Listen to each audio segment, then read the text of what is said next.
গত বছরের নভেম্বর থেকে এবছরের জুলাই এই ৮ মাসের ব্যবধানে দুটি আলাদা ঘটনায় বাংলাদেশে প্রাণ গেছে ৮ জাপানির।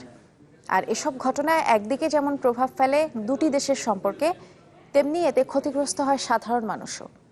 আর এমন বাস্তবতায় আস্থাহীনতা দূর করতে ইতিবাচক প্রচারণার উপর জোর দিচ্ছেন বিশেষজ্ঞরা। সেই সাথে প্রবাসীদের প্রতি পরামর্শ আরও বেশি প্রতিনিধিত্বশীল ভূমিকা পালনের। জাপান ঘুরে এসে সাদবিন শফিকের রিপোর্ট, আর ক্যামেরায় ছিলেন কৃষ্ণ সরকার।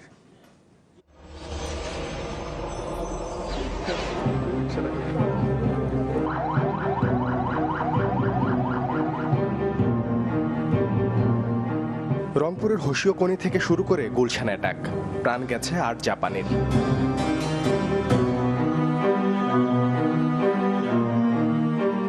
এ নিয়ে সূর্যোদয়ের দেশ জাপানের উৎকণ্ঠার সাথে মিশে আছে সহমর্মিতাও।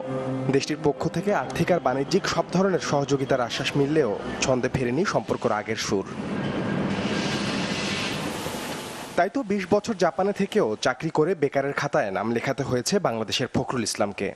সময় কাটছে স্ত্রী ও ২ সন্তান নিয়ে ঘরে বসেই। এই বসে থাকার শুরু গত বছরের অক্টোবরে রংপুরে জাপানি নাগরিক হোশিওকনি হত্যার পর বাংলাদেশে জাইকার কার্যক্রম সীমিত হওয়ার মধ্য দিয়ে। ওই ঘটনার ফলে চাকরি হারান ফখরুল ইসলাম সহ কয়েক বাংলাদেশি। সেই কোম্পানি থেকে বললো যে 2016 অক্টোবর পর্যন্ত বাংলাদেশে কোনো ভলেন্টিয়ার যাবে না। এবং সেই জন্য সেই ঘটনার পরিপ্রেক্ষিতে রংপুরে যে ঘটনার পরিপ্রেক্ষিতে আমাদের শিক্ষক যারা বাংলাদেশে ছিলেন তাদের চাকরি থেকে বিচ্যুত করা হলো। সেই ট্রেনিং সেন্টারে যে বিভিন্ন বিধির শিক্ষক আছে, সেই শিক্ষকদের কাছে আমরা একটা দেশের একটা মান সম্মান আমরা হারালাম। ঘটনার রেশ না কাটতেই সম্প্রতি গুলশান হামলায়ও নিহত হন ৭ জাপানি নাগরিক। এতে কিছুটা চ্যালেঞ্জের মুখে জাপানে বাংলাদেশিদের ইমেজ।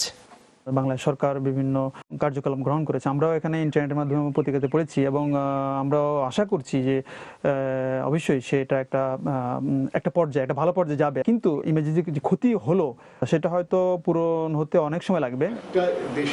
জাপানে নিযুক্ত বাংলাদেশের সাবেক রাষ্ট্রদূত মনে করেন সরকারের সন্ত্রাস বিরোধী পদক্ষেপগুলোকে দেশের বাইরে আরও বেশি করে প্রচার করা উচিত। সেই সাথে বাড়াতে হবে কূটনীতিক তৎপরতা। অ্যাকশনগুলো যেটা আমরা নিচ্ছি এইটাকে কিন্তু আমাদের জাপানে তুলে ধরতে হবে যে আমাদের সরকার আমাদের দেশে এই কাজগুলো করছে, এবং আমরা আশা করি এই যে কাজগুলো আমরা করছি এর মাধ্যমে আমরা টেরোরিজম বা হোয়াট এভার আপনারা এটা বলেন মিলিটেন্সি, এটাকে আমরা উপড়ে ফেলবো আমাদের মাটি থেকে। বেসিক্যালি ইতিবাচক মানসিকতা নিয়ে প্রবাসীদের আরও তৎপর হওয়ার পরামর্শ সাবেক এই কূটনীতিকের। সাদবিন শফিক, চ্যানেল 24, ঢাকা।